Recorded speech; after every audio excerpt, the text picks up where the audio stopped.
I am perched upon the rusted balcony of the dormitory they call a palace. The Black Sea wind slicing through the lace collar my mother starched for me before I left Tbilisi, and I am trying to decide which particular misery hurts the most. Below, the courtyard lamps flicker like dying fireflies, casting bruised halos on broken cobblestones, and I think, this is what a promise looks like when it is left out in the rain too long.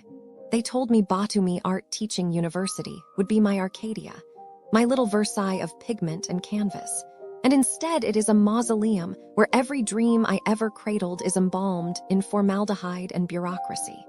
If you have ever wondered how a soul can be folded so small it fits inside a postage stamp, come sit beside me, dear listener, and I will teach you the origami of despair, crease by crease. The first crease is the smell. Imagine sour milk left in a copper jug for 3 weeks. Then add the metallic sting of old radiator water and the sweet rot of mandarin peels hidden under bunk beds since October.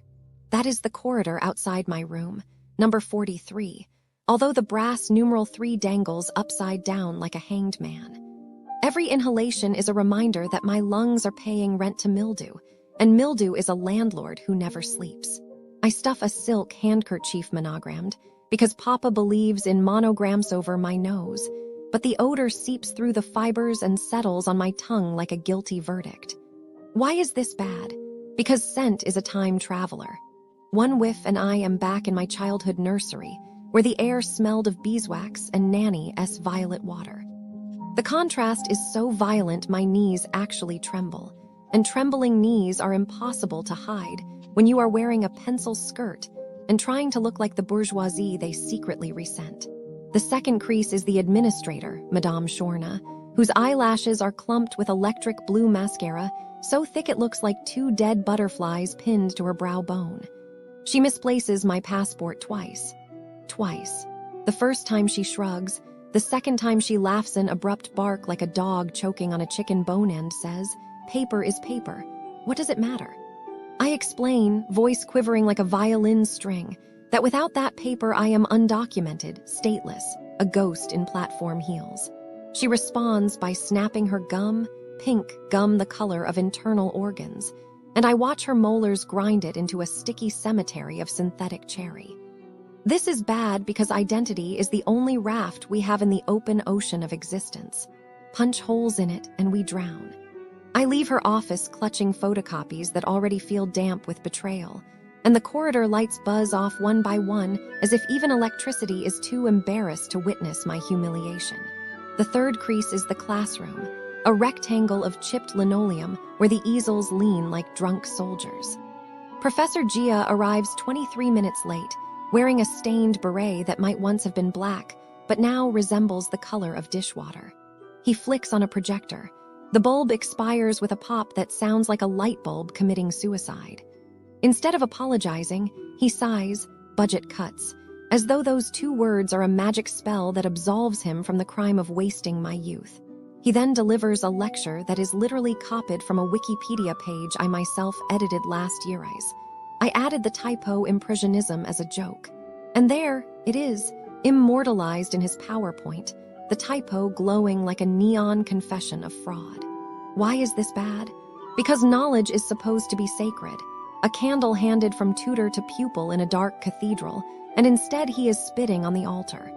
My chest tightens until my ribs feel like corset stays carved from ice. The fourth crease is the bribe. Not a sultry envelope slipped under a mahogany doorknow, that would at least have cinematic flair. Instead, it is a QR code taped to the wall of the corridor, labeled voluntary enhancement fee. And if you do not scan it, your grade caps at 61 out of 100. 61 is the numeric equivalent of a participation ribbon handed to a toddler who wet himself during the egg and spoon race. I scan the code while my stomach produces a sound like a cello being dropped down a staircase. The payment portal is in Russian, my card declines twice, and by the time it passes I have paid enough to buy a train ticket back.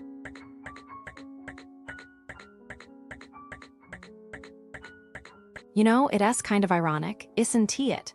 Here we are, near Batumi Art Teaching University, a place that is supposed to be a beacon of creativity and hope, And yet, it's surrounded by this cloud of deceit. It's like the art of scamming has become a sick art form all on its own. Just the other day, I heard about this quaint little souvenir shop right around the corner from the university. Tourists flock there, looking for a piece of Georgia to take home. But instead of authentic craftsmanship, they sold cheap knockoffs at the price of the real deal.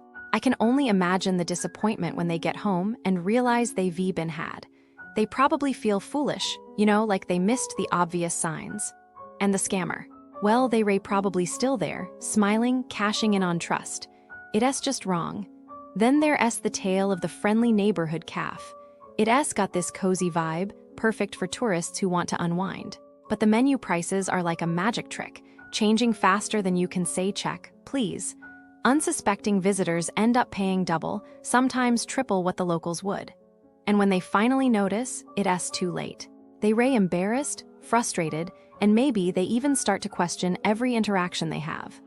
Meanwhile, the calf owner likely just pocketed the extra cash, shrugging it off as the cost of being a tourist. And let us not forget about the tech shop fiasco. This one's a real heartbreaker. A tourist needs a new charger or earphones, and this shiny store near the university seems like a safe bet. But the products, they either faulty or flat-out fakes.